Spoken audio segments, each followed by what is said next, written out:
So today we are going to talk or to see a bit of a piece of the infrastructure that we needed to build at Seedtag to handle some events.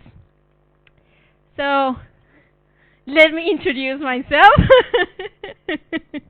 and I'll save you the job.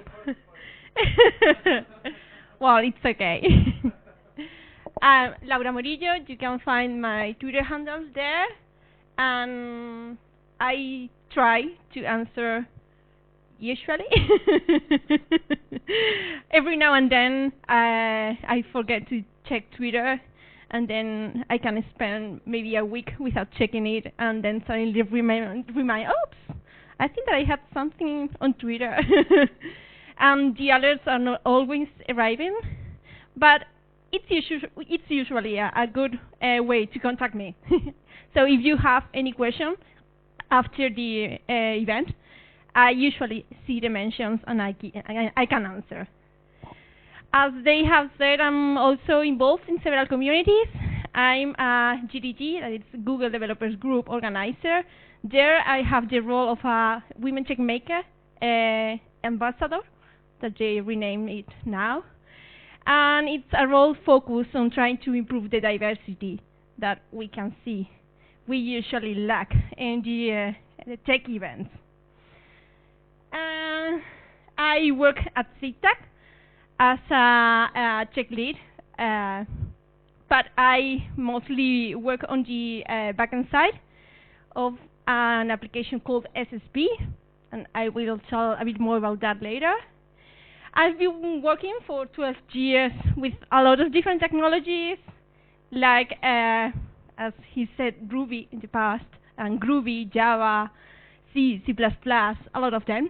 Now I mostly work with Node.js, with Spark, with Scala, a bit of the infrastructure part with Kubernetes, for example. And I love working at startups, because when you have to work in a startup, you need to learn a lot of things, because you need to do a lot of things. When I started working at Seedtag 3 years ago, we were a team of 6 developers to do everything. And we had some people dedicated to work only on front-end things, and the rest of us, we had to work on the back-end and on the infrastructure. So that's why I wanted to do a note. I'm not a DevOps. I like to learn new things about infrastructure, and I try to learn more things about automation things and everything related to the DevOps side. But my experience is mostly as a software developer. But I want to share the path that we follow to build this event system and what we learned in the way at Seedtag. I'm going to do a bit more, yeah, but it's not because I want to tire you talking about Seedtag, but I want you to know what's Seedtag and the business that we do, so you can understand the problem that we were trying to solve. Because I think that it's the most important part, to understand what we need to solve, and not only the technology that we use to do that. At Seedtag, we work with online advertising. So we place those annoying ads that you can see in a lot of pages, but we try to create a less annoying advertising media. We work with in-image advertising. So we use mostly to place our ads the images that are inside the articles that you read, for example. And I work in a piece that is called SSP. It's a supply-side platform. With a supply-side platform, what we do is that we receive a request to place an ad whenever a user visits a page. So every time a user goes to a page, whenever you go to pages like Marca, Mundo Deportivo, Confidencial, etc., you are also sending traffic to Seedtag. Then we take the information, from the user, the location, the country, from the IP, or information like that. And we contact to a lot of different third parties to tell them, hey, you have the possibility to place an ad here. Do you want to place your ad here or not? And then they respond with bids if they want to set their ad there. And we have to decide here which ad is the best one to place in that spot that we are using at the moment. So the thing is that this is completely a black box for business people. They know that we receive requests, and they know that we place ads, but they have no idea about what's going on inside. That's what motivated us to build this event system, because they needed to have a lot of information about what was going on. They needed to know if the third parties were receiving or not the request because we were blocking the request before, if they were bidding or not, if the amount that they were bidding with, and also who was winning or who was losing, because they need to contact the third parties to let them know, hey, you are never bidding, so we don't want to work with you if you are not going to send us any ad, and that kind of things. But they didn't really have any information unless we managed to expose that. That's why we decided that we could work with events, and that way we could log everything that was happening from the beginning, from the moment that a request is received, until the moment that we decide the ad that we have to return to the page, or send a no bid, saying that, I'm sorry, but we don't have any ad to display you. And we decided that we had kind of two different types of events. We have some events that we knew that we were going to use them to create some reports later, because it was crucial information that we needed to store and that we needed to process later. So we have information like the amount of requests that are received, the amount of requests that we send to every third party, the amount of responses, how many timeouts, how many bids, how many no bids, the size of the ads that we send, information that we are going to handle later with some reports that business people will be able to use to get more information from what's going on inside. But we also had some information that we didn't want to process, but we knew that sometimes could be useful. So we decided to treat that information like a kind of debug information. Things like the ad, for example, that is being returned. Whenever we receive an ad, we can receive different kinds, but so you have an idea, when we receive a video to place it, it's a quite big XML. So if we are going to work with them, process them, and store them, then we knew that we were going to handle quite some big amount of information. So we decided to start working on which solution could we use to provide this feature that business people was needing. In general, the architecture that we had at that moment for the whole production system, it was based mostly on microservices built with Node.js that were running in a Kubernetes cluster on Google Kubernetes engine.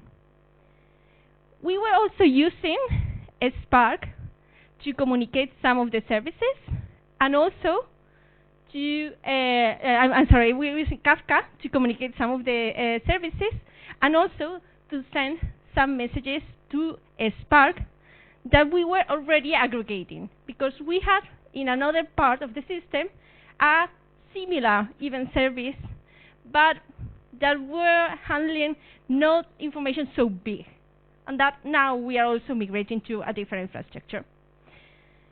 To avoid needing to manage and to need to handle everything related to the Spark cluster, we were using Dataproc. And we were also using as our main database MongoDB. So these were the tools that we were already using.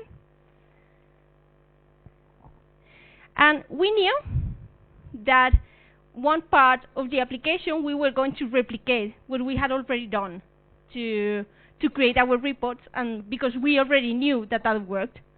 So we knew that at some point we wanted to have the whole information that was being generated stored somewhere.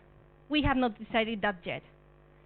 And from that, we wanted to import that information in a Spark task that would only aggregate the information and store in our MongoDB the reports already processed and ready to be served to the business people.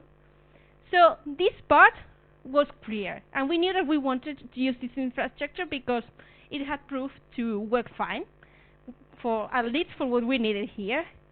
But we still needed to manage some way to handle those events and store them somewhere. And when we started working on this solution, the project, the SSP project, was starting. We were only having some connections on production, not too many, so we were not having too many requests. But at the moment, we are handling around 3,000 requests per second. So we knew that we needed something that would grow a lot. We started checking how things are done. And we started investigating the suggestion by Kubernetes about how to handle logging. Two of the approaches that are proposed, for example, in some of the blogs, are or by creating a sidepod container that will run with your main application and will be the one taking care of the information and sending it to your logging backend, or directly connecting your application with your logging backend. So in general, we had these two approaches, and we started dividing in different options. So, okay, the first option, it would be the sidecar container that they were proposing. We would be using technologies that we were already using, Kubernetes and our pods, and we would be adding only a Google Cloud Storage to simply send the information there. So the process would be kind of simple because we would have our SSP process generating and writing information to a file, for example, and we would have a service running in a sidecar container, getting this file information and taking care of sending it to Google Cloud Storage. It had some advantages, for example, that we would be dividing the SSP and the event logic responsibilities. So the SSP wouldn't need to take care of things like rotating the logs, for example, because that was kind of completely out of that. And if we needed to do that in a different service, we would already have a service specialized on doing that. We would be also using the existing architecture, so we wouldn't need to take care of more pieces. Consider that we are a small team.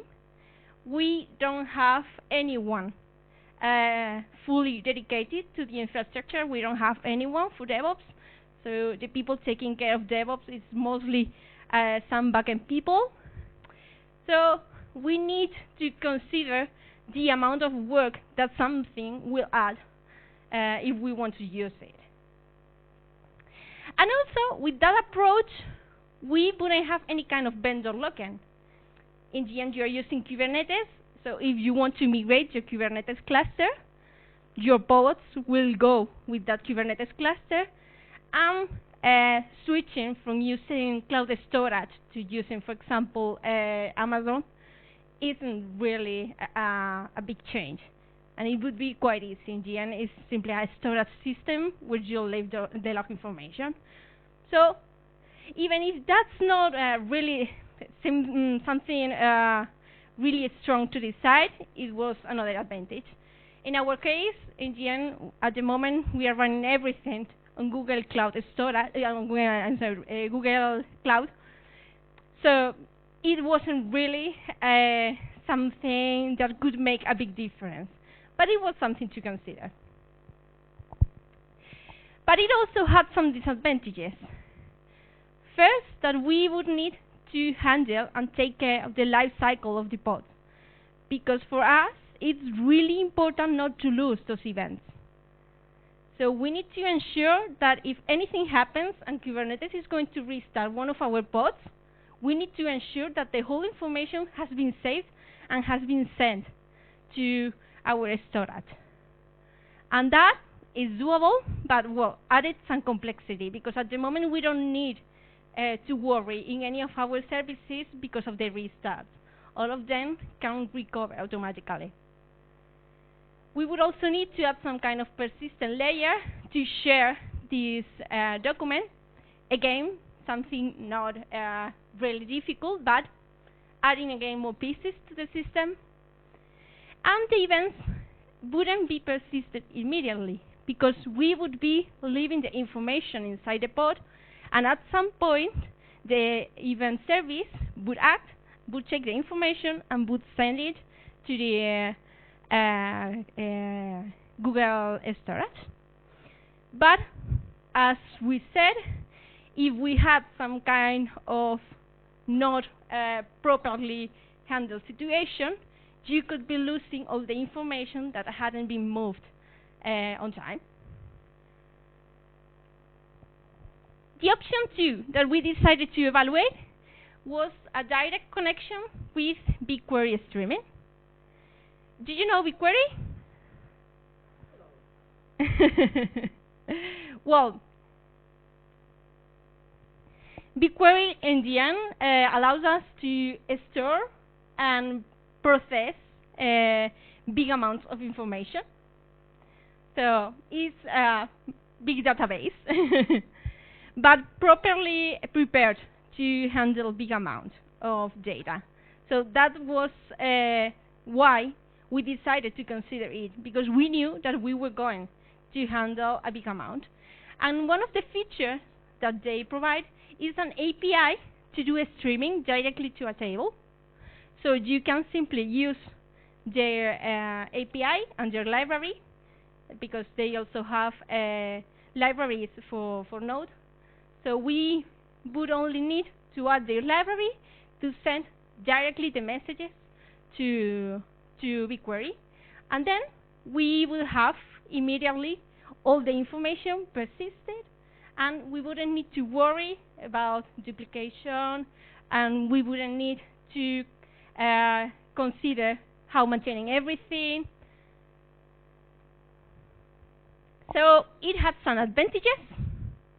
Simplicity, because we only needed to worry about using a library to connect to the API, and the library was quite easy. You only need to take the dataset, take the table, send message.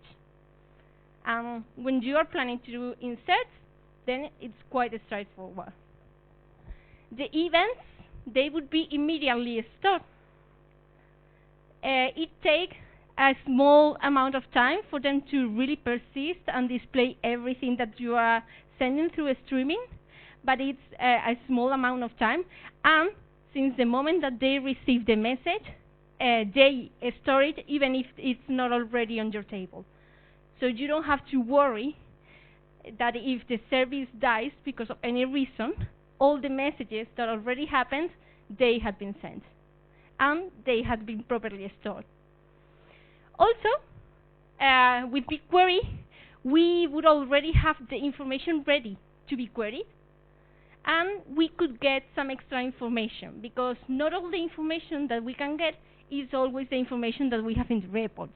That's why we also keep some debug information, because sometimes there's information that we are not really processing, but can be useful.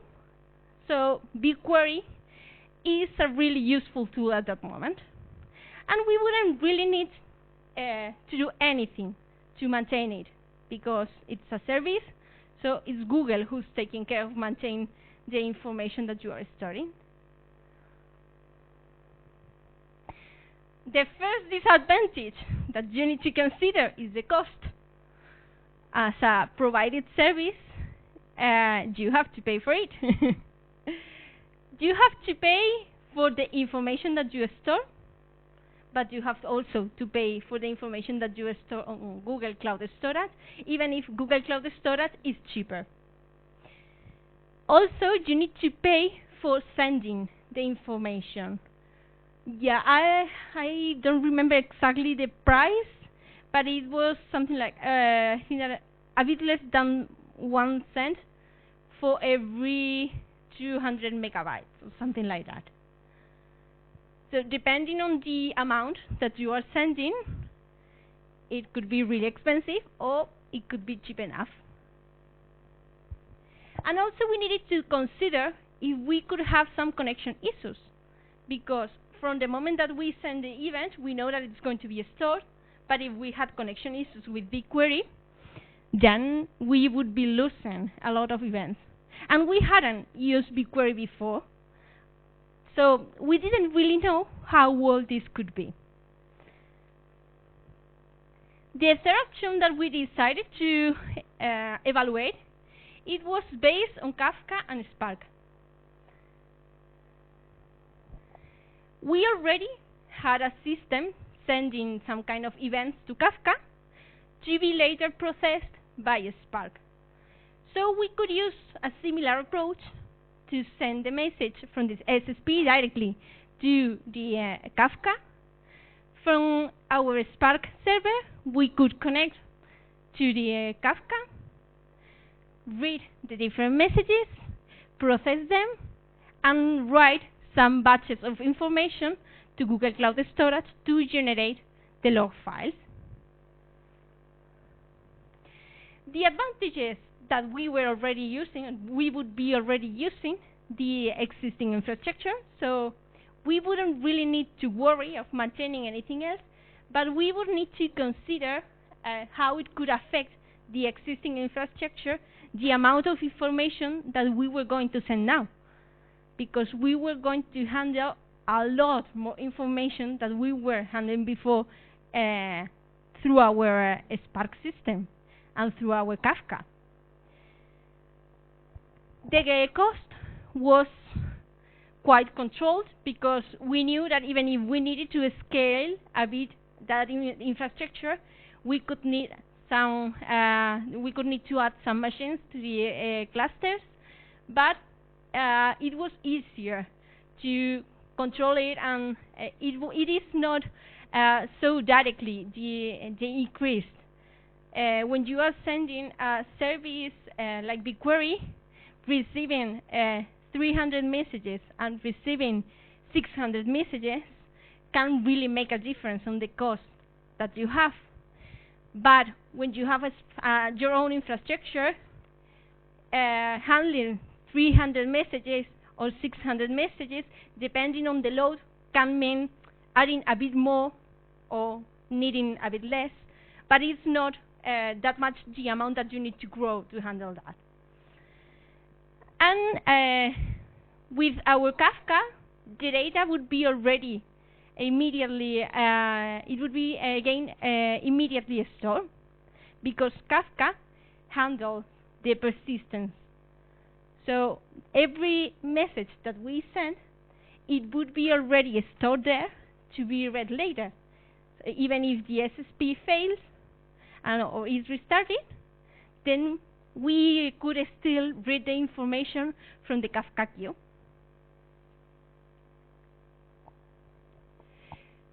The disadvantages, well, we started having a lot of pieces involved to do only one thing, because We need Kafka, Spark, cloud storage, so a lot of things, a lot of pieces to handle together. And something that also worries us, it was the event size. As I said, we have two kind of events.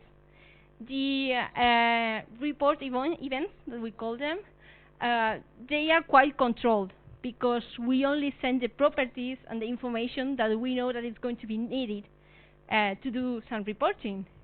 But with debug events, we are sending a raw event containing everything that is happening, even the whole creative. So even a XML that contains the whole information about a video that needs to be displayed with a lot of URLs that will track if the user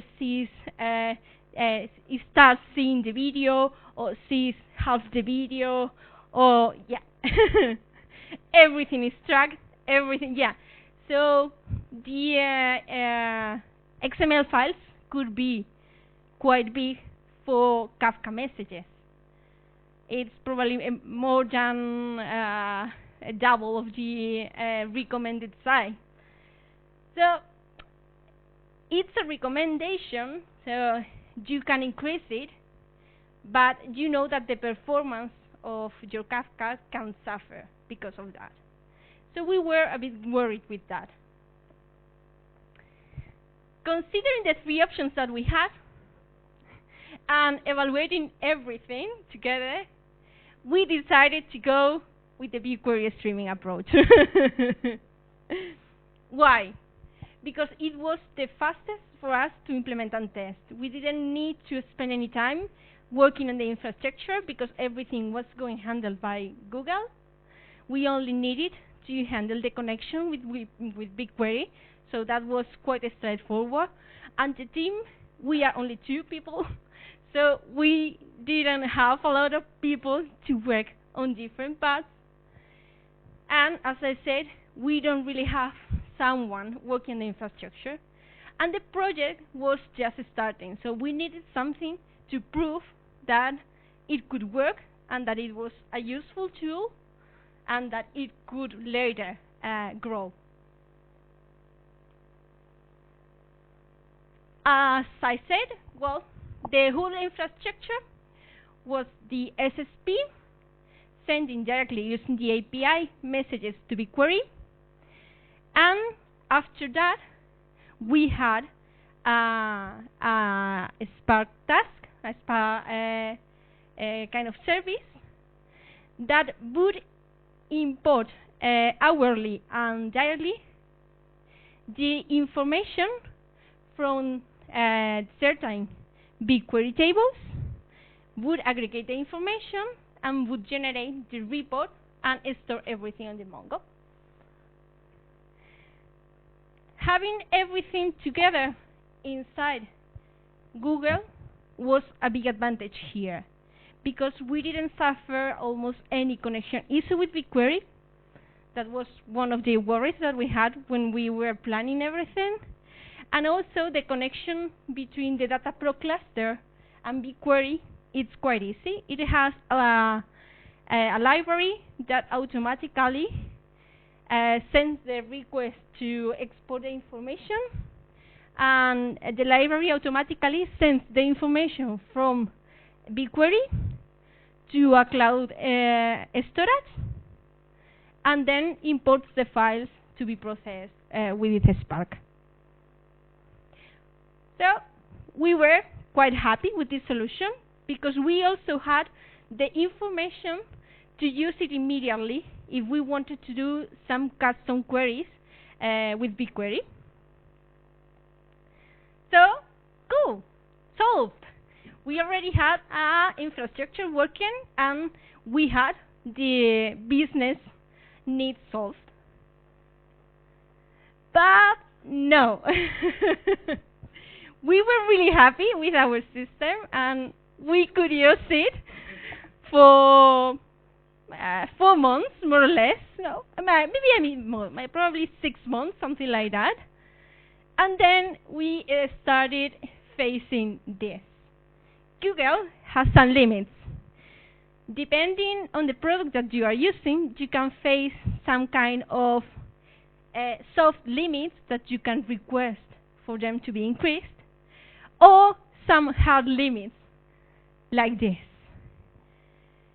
When we started working, you were limited to 10,000 rows per second per table and 100,000 rows per project. When we started, that was it wasn't an issue at all. It's like, wow, it's a rich problem. But after a few months, when we started running a lot of things in production with the SSP, because it was working and it was a useful tool that they wanted to use, we easily started going over the 100 rows. After that, they increased the limit per table, and now I think that it's also 100,000.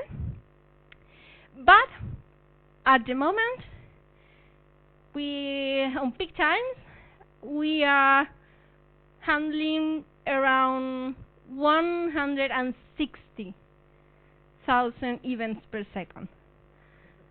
So this wasn't a solution for us anymore.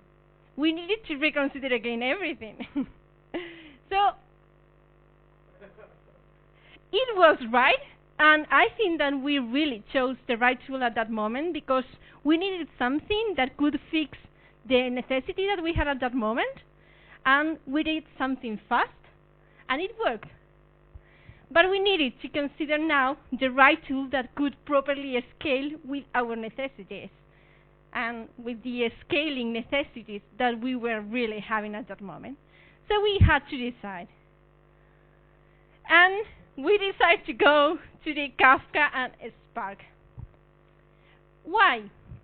Because in the end, it was quite similar to what we already had in another parts of the system, and it was already infrastructure that we knew that could work, and we didn't need to face some other strange problems.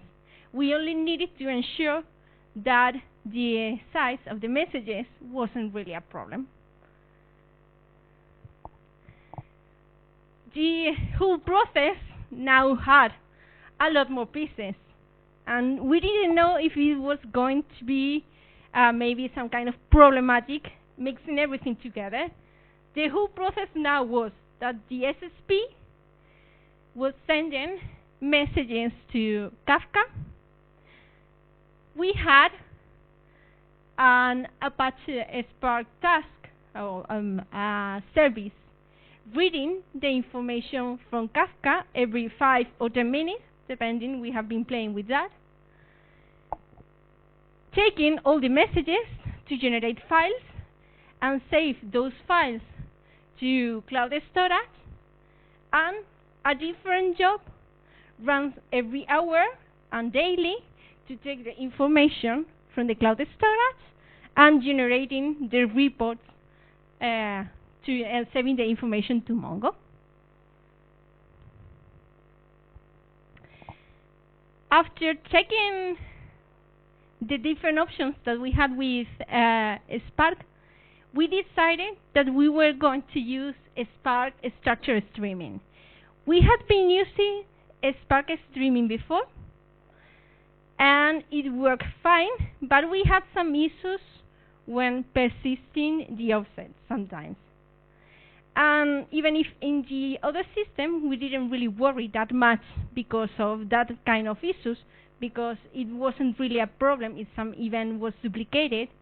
In this case, as we were going to use the information for things like sending the invoice to the client, we needed to ensure that we were not losing events and that we were not duplicating events either, because we don't want to charge more than we should.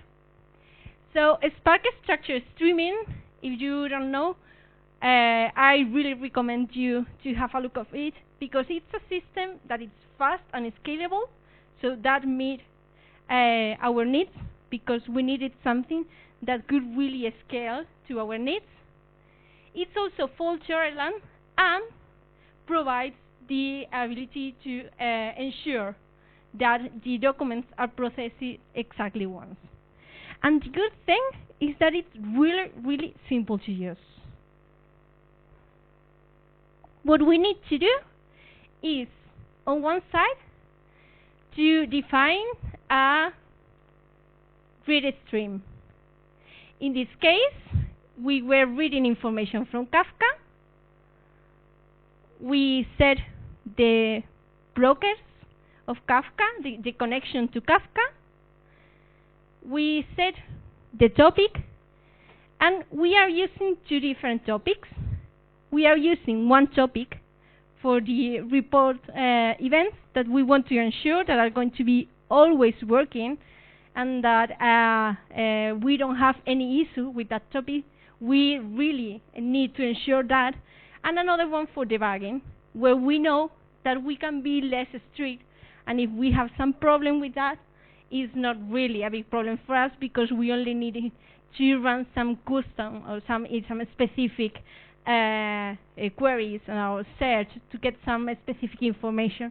So it's not really that critical. We designed the policy of the connection with the Kafka about when it's connecting for the first time, where it should start, if it should start with the first message that it was sent and is still stored, or with the latest. And we defined the maximum amount of messages that should try to get from Kafka for every time that it runs. As you can see, the number is not bad. I think that we left it in 150 million messages, and this is now running every 10 minutes. After that, here we are reading the information, so getting the information from Kafka, and now we need to store it. The code can look difficult, but most of the code, all this part, is only to transform the information that we are receiving. To really store the information, we only need this part. What we are doing here is that the messages that we are sending contains a timestamp. We want to ensure that every message is stored inside a folder with the structure year, month, and hour. This structure helps us to be able to process, for example, only 1 hour, or reprocess it later if we have some issue with it. And also, if we want to get some information real time, we can import the logs from the last hour only to see what is happening, instead of needing to import, for example, the whole day. Now here, what we are doing is transforming this timestamp into date and get it in the end, the year, month, day, and hour. We define the columns that we are storing, a timestamp, a request ID that allows us to identify all the messages that have been created or that happened because of the same request. The event type is the event, the name of the event, and the log. It's a JSON with the whole information that we want to be stored for this log. Here we are taking all this SQL information in the end, and we are telling that we want only 10 groups of data. So we are grouping, we are ensuring that every time the application runs, it only generates at the end 10 files. This wasn't always here, and what happened was that it was creating a lot of small files. For cloud storage, it's not really an issue that, but after that we had a task that was importing the whole hour to process the whole hour together. And for that task, having a lot of files is worse than having a smaller number of files but bigger, because the task needs to perform before getting the information and before downloading the files. It needs to check the files, list all of them. So it's not the same if you need to list 60 files or 600 files that if you have to list 10,000 of files for every request. Also, you need to get meta information from those files, and after that, downloading all of them. So the amount of requests that you are having increases a lot. So when we change to decide and handle the amount of files that we were generating with every iteration, we improved a lot the performance of the other task. So we create a write stream with this structure and these columns. We are using Paquet, and we will talk a bit more about that and why. And we tell it to use an append mode. So it's the write stream is taking care to ensuring that information is kind of appended and it's not replaced. So we are not duplicating any information. We set the path that we are going to use to store. And for this, we are using two buckets, different for debug and for the report information. And we will see later why using two buckets instead of one. We need to define also a path for it to store the checkpoint, so it can trace where finished the task the previous time to continue later. And we define the frequency that we want for this trigger. In this case, we are now running it every 10 minutes. When we are using a write string to files, and as we are defining also the checkpoint location, we need to take care, because if you want at some point to move the information to a different folder, you will need to take care, because half of the information about the process and the checkpoint information is stored with the information, and part of the information is stored at the checkpoint location. So if at some point you want or you need to move it to a different location, you will need to ensure that you are moving also the checkpoint location, or you will suffer some issues. I know it.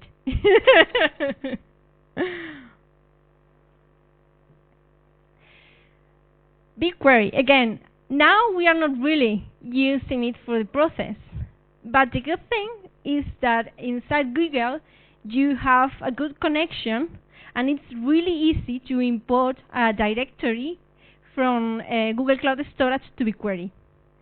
So for us, it continues being quite easy if we need to run some custom queries and to process in a custom way some information every now and then. It's pretty easy for us to directly say, okay,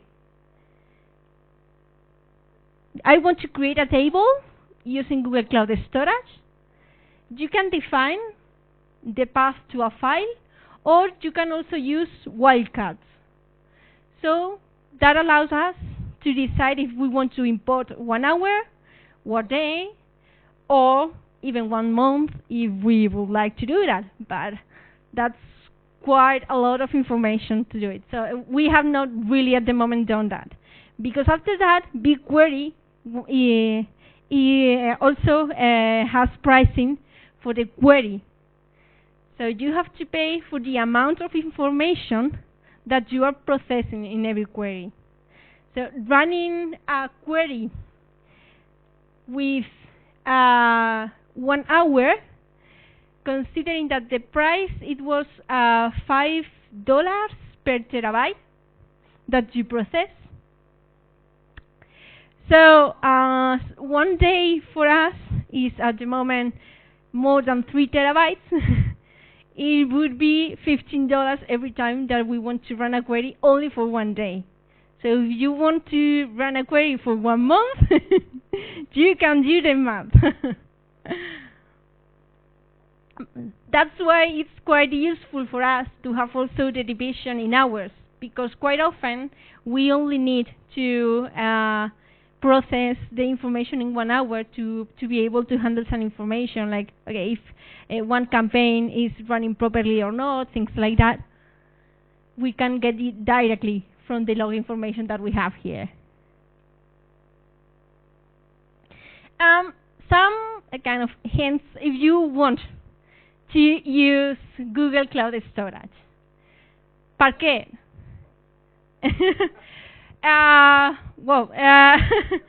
It's a compression for the files. It's a format that will compress the information. So in our case, here we have, for example, the size of the information for 1 day as it is stored using Parquet format, and it's around 1 terabyte. And the same information, after being stored in BigQuery without the compression, is 2.5 terabytes. So it's more than double.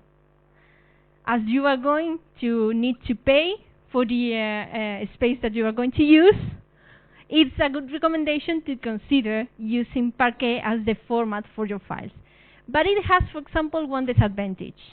When you are working with Google Cloud Storage, BigQuery has a feature that allows you to create a table that will not contain directly the information, but that will take the information from an external source.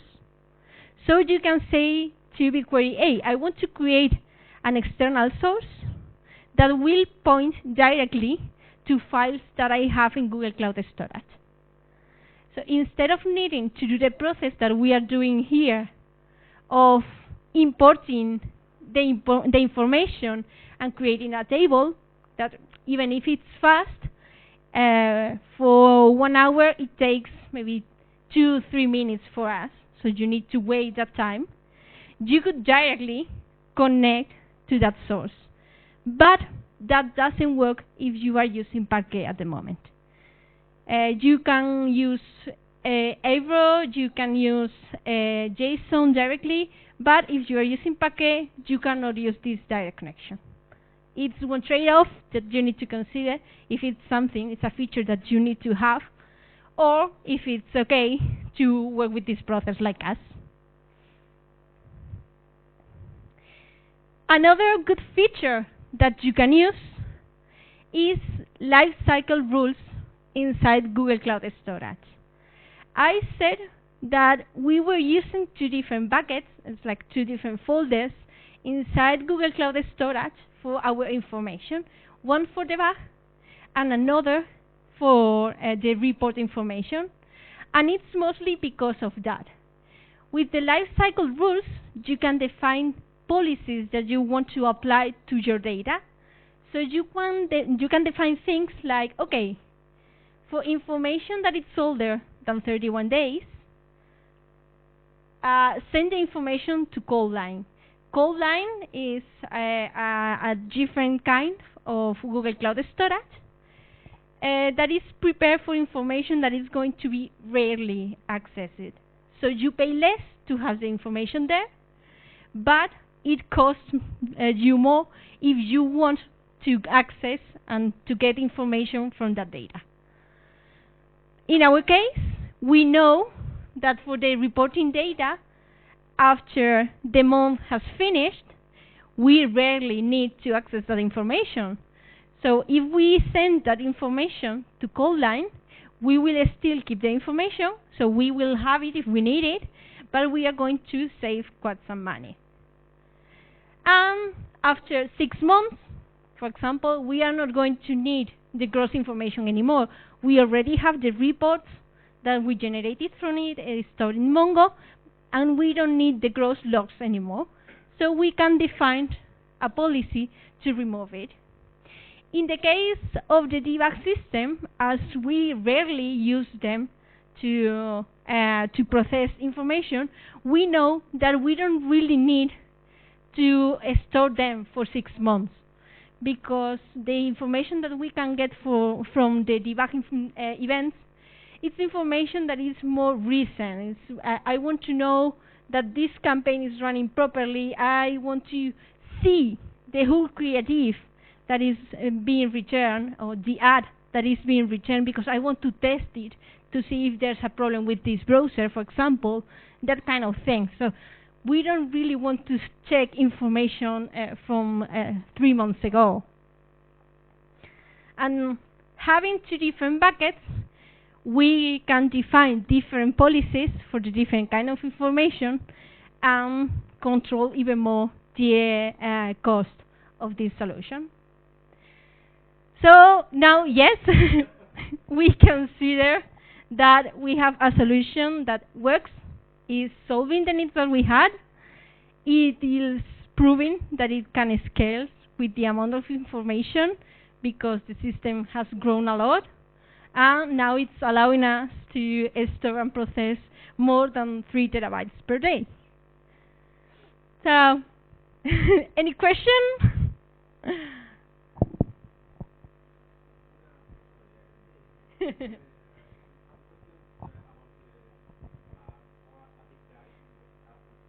Okay, I'll try.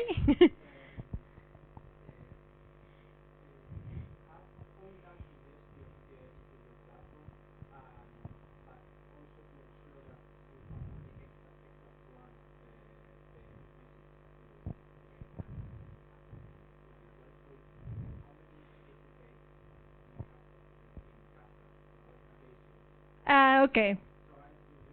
Yeah. The replication factor that we have for these topics is 2.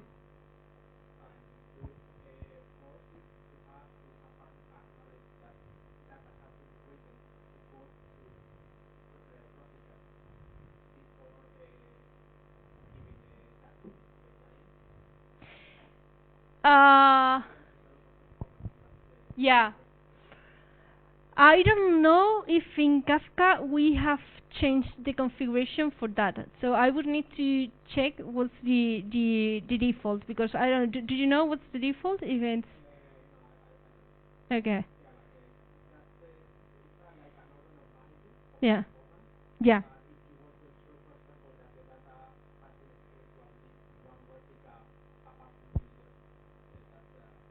Hmm. Yeah. Hmm.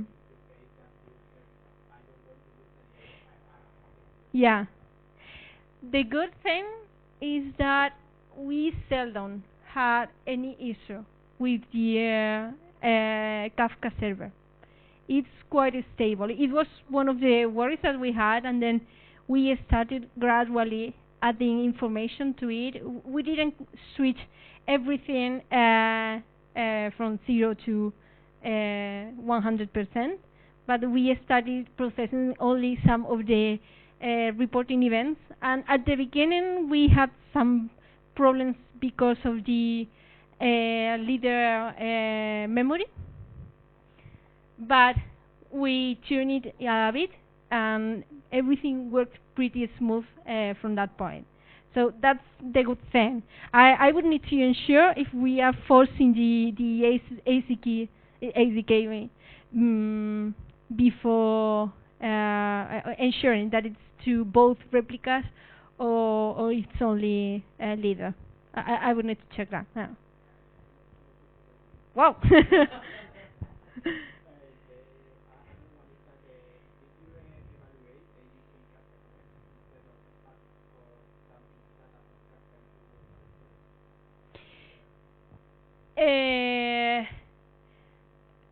Kafka Connect instead of Spark. No, I have not tried Kafka Connect, so I don't know exactly the advantages that it could provide. Mhm.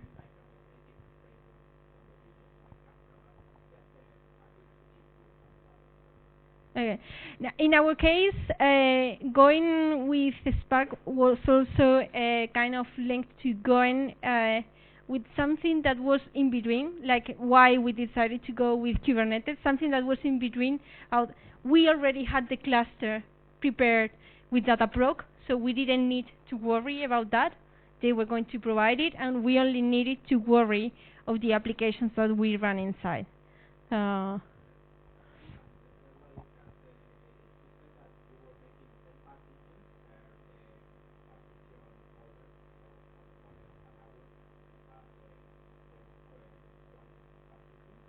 Oh, you mean the what? The repartition, coalesce here.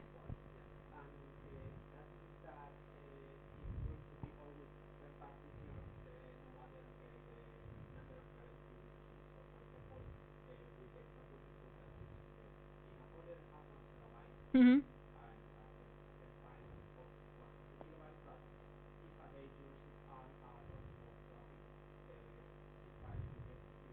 Yeah. Mm-hmm.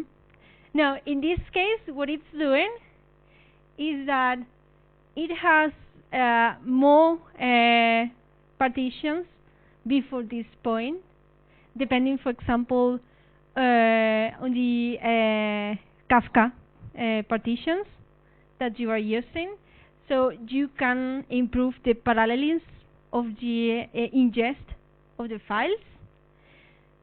But at this point, the whole information that has been generated is going to be split in 10 parts. We are not going to have 10 files per day, but we are going to have 10 files per execution. In our case, it's 10 every 10 minutes. Or if we change the execution to 5 minutes, then we will have. So what it's doing is taking all the messages generated and dividing them in only 10 parts.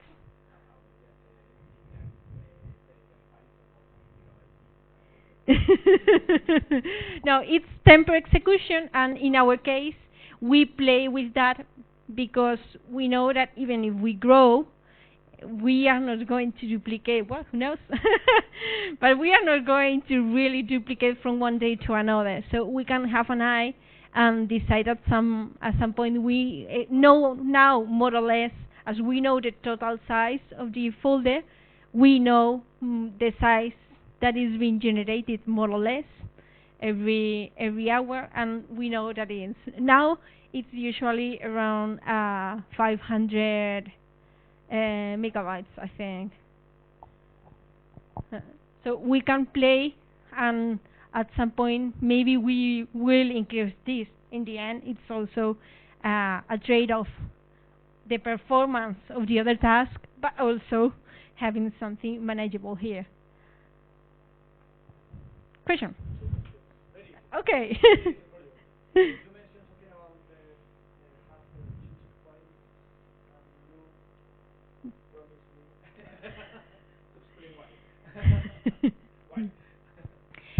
Uh, well, it's not having no, it's not that we had two checkpoints. It's that the write stream, they generate some part of the checkpoint information here at the checkpoint location, but it's not checkpoint, but it's kind of the progress of the generated information.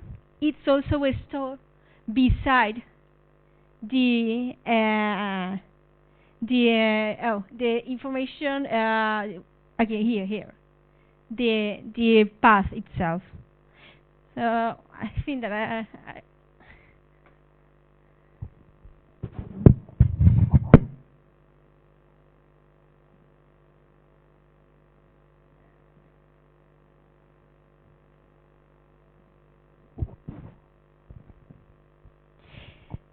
these things, for example,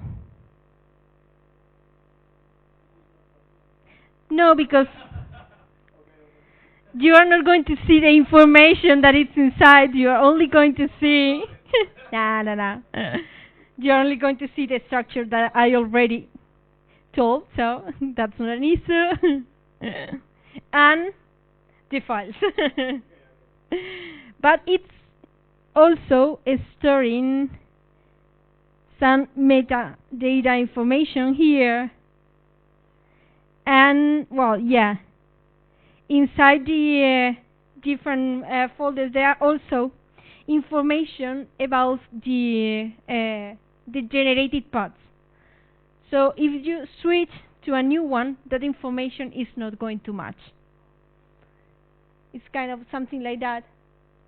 And that's why one of the things that you need to take into account is that if you want to ever change one, you will need to change both, or they are not going to match, and then it is going to get completely crazy.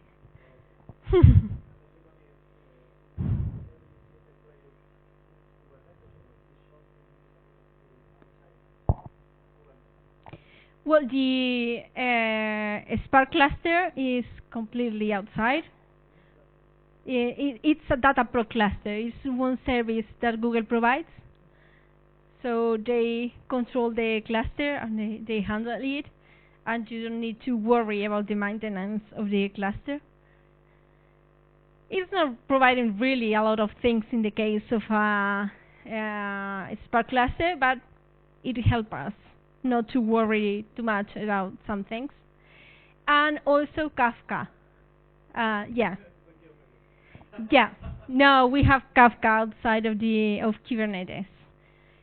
We had used some Kubernetes feature that is the stateful set that is supposed to be for these kind of things, but we use it for Redis, and even with that we had some issues with the restarts, that kind of things.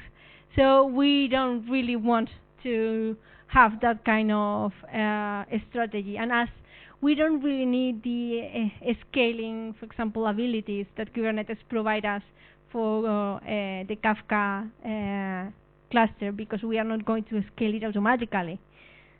And we can handle taking care of restarting if we have any kind of issue with one node, that, as I said, that seldom happens. So we didn't really see any need on trying to migrate everything inside the cluster of Kubernetes. Yeah. Sure.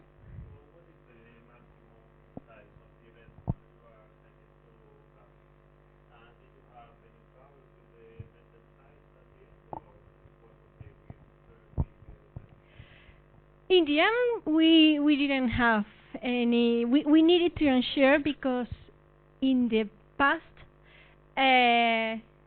for some of the microservices that are communicating through messages, depending on the library, you can also define the limits of the size. So it happened to us there that sometimes you could only notice that suddenly one of the partitions was stuck and the messages were not processed.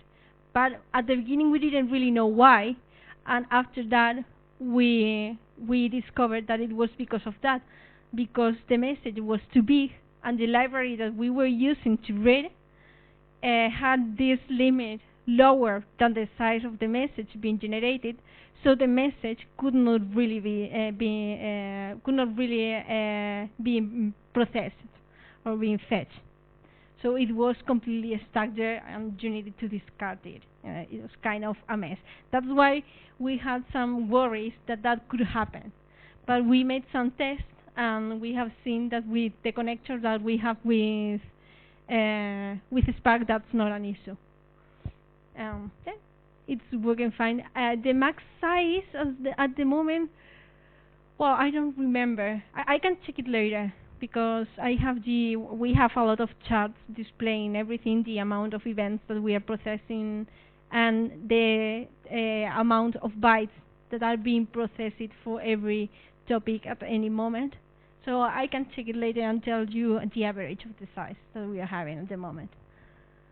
But I can ensure that the size of the debug path, they are more than double. It's almost, I think that's 3 times the size of the messages that we were previously processing.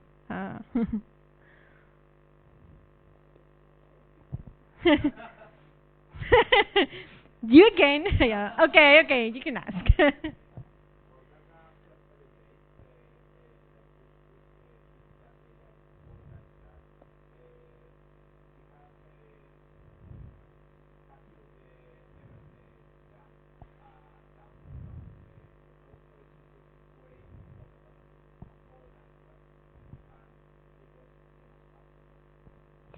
At the moment, we have not really needed that. You shouldn't have any problem except of paying more because you are accessing information that shouldn't be, but the importing time shouldn't really be affected, I think, because they still have it's still connected through the same network. Something that you need to check also is the zone that you are using to store the information and for your BigQuery table, because you need to ensure that you are working on the same zone, or you would have also charges because of sending data from one zone to another. Things to consider. But I think that the time shouldn't really be an issue. We didn't really need it yet, and we don't really expect to need it that much. It's more like a kind of safe to leave it for at least 5 months there in case something happens. But at the moment, with the processed information, they are having enough after that time.